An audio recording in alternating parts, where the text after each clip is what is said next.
السلام علیکم۔ محمد حنیف نجم عشا Pakistani YouTube channel کی طرف سے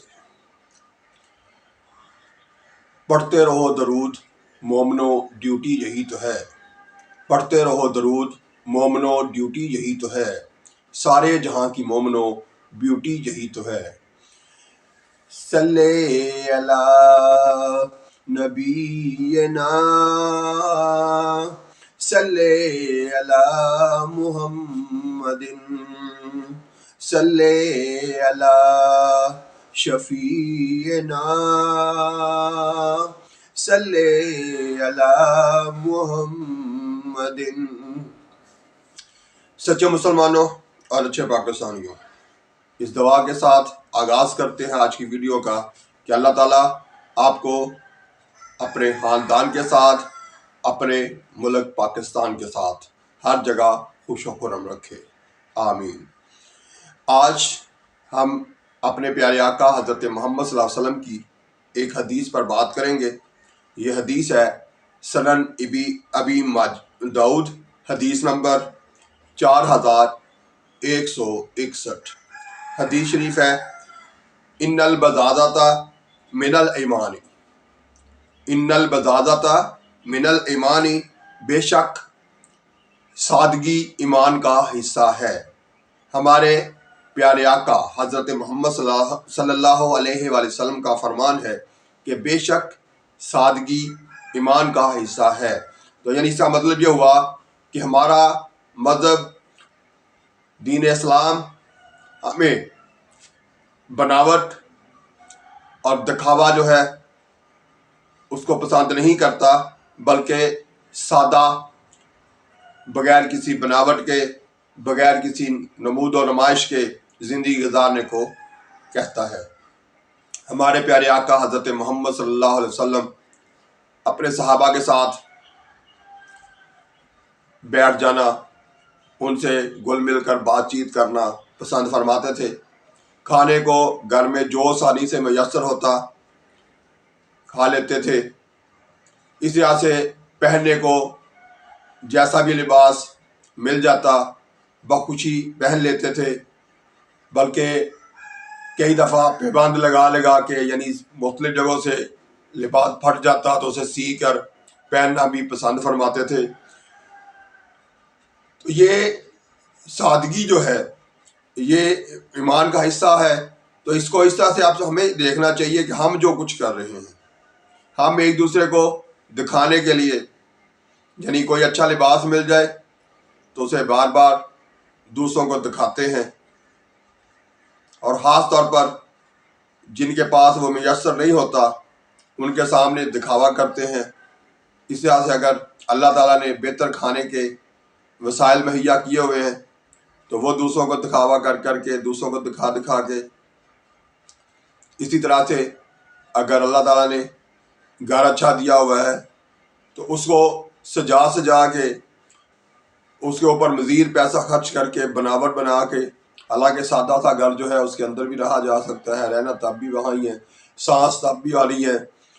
تو اس طرح سے ہم ہر چیز میں دکھاوا جو ہے، بناوٹ جو ہے، اس کو بڑھا چڑھا کے کرتے ہیں، حالانکہ ایسا نہیں کرنا چاہیے۔ وہی پیسہ جو ہم سجاوٹ میں یا نمائش میں لگاتے ہیں، اس کے بدلے میں اپنے آس پاس کے مسلمانوں کو بہتر زندگی گزارنے کی سہولیات جو ہیں وہ فراہم کرنے کی کوشش کریں تو یہ زیادہ بہتر ہے۔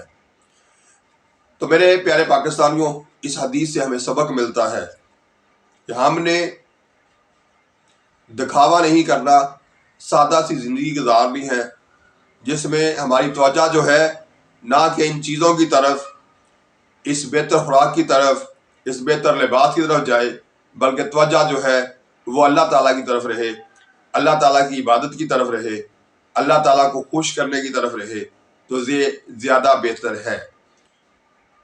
تو میرے پیارے پاکستانیوں، ہم کوشش کریں گے آئندہ زندگی میں اپنے آپ کو جو اللہ تعالیٰ نے وسائل دیے ہیں ان کے اندر رہتے ہوئے سادہ زندگی گزاریں گے، نہ کہ بناوٹ کی۔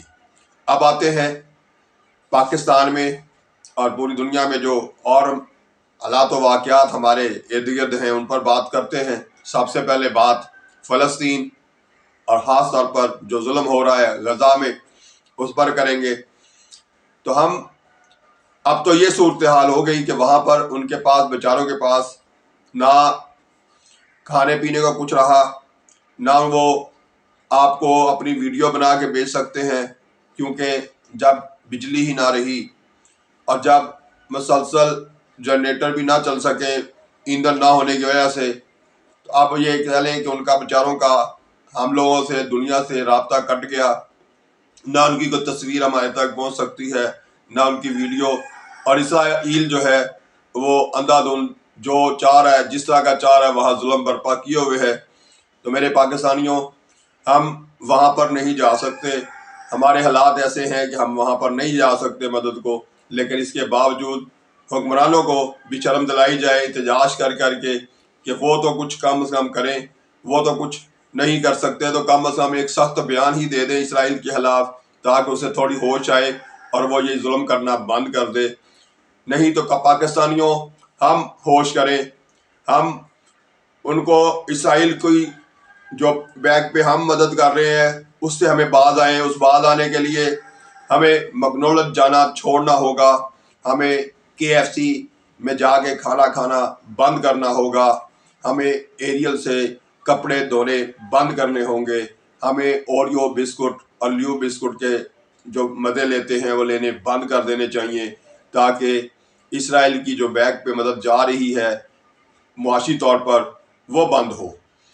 تو میرے پیارے پاکستانیوں، نیٹ پہ جا کے آپ بھی چیک کر سکتے ہیں کون کون سی مصنوعات جو ہیں وہ اسرائیل سے منسلک ہیں، ان کا بائیکاٹ کیا جائے، کوک پینی بند کی جائے، تاکہ ہم اپنے جو غزہ میں مسلمان ہیں، فلسطینی ہیں، ان کی مدد کر سکیں۔ جو ہم کر سکتے ہیں وہ ہمیں بھی کرنا چاہیے، جتنا پریشر ڈال سکتے ہیں، جتنا احتجاج کر سکتے ہیں وہ ہمیں بھی کرنا چاہیے، تاکہ ہم اپنے فلسطینی بھائیوں کی مدد کر سکیں۔ اس کے بعد آتے ہیں اپنے ملک کی بات کرتے ہیں۔ تو ملک میں الیکشن کی ڈیٹ تو دے دی گئی ہے، لیکن ابھی شیڈول آنا باقی ہے۔ تو یہ پریشر اپنا برقرار رکھیے، سوشل میڈیا پر آ کر بھی جہاں آپس میں آپ بیٹھے بات چیت کریں وہاں بھی سب سے بڑا پریشر یہی بلڈ کیجئے کہ ہمارے ملک میں جلد از جلد الیکشن ہونے چاہیے اور غیر جانبدار الیکشن ہونے چاہیے۔ اسی طرح سے ہمیں اپنے تئیں کوشش کرنی ہے کہ ہم اپنے آس پاس جو چیزیں کھانے پینے کی خاص طور پر وہ ضائع کر رہے ہیں ان کے ضیاع کو بچانا چاہیے، وہ ضائع ہونے سے روکنا چاہیے، اور وہی پیسہ، وہی نعمتیں اللہ تعالیٰ کی جو ہیں وہ کسی اپنے پاکستانی پر جو آس پاس ایسے لوگ ہیں جو نہیں، جن کو یہ وسائل اور نہیں میسر ہیں، ان کو یہ مل جائیں۔ تو ہمیں اس طرف بھی سوچنا ہوگا، کیونکہ یہ ہمارا ملک ہے اور ہمارے ملک کے اندر ہمارا معاشرہ ہے، ہمارے عزیز و اقارب ہیں، ہمارے ہی یہ محلے دار ہیں، ہمارے ہی یہ پاکستانی ہیں۔ ہمیں ان سب کے لیے آپس میں ہی بہتر حالات پیدا کرنے کی کوشش کرنی ہے۔ تو میرے پیارے پاکستانیوں، جب بھی آپ کے پاس مسائل میسر ہوں تو دوسروں کے مسائل کی طرف توجہ دیجیے۔ یہی بہترین اپنے دین کی، اپنے وطن کی خدمت ہے۔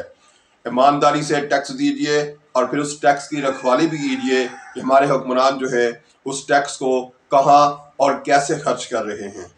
اگر وہ غلط خرچ کر رہے ہیں تو اس پر احتجاج کیجیے۔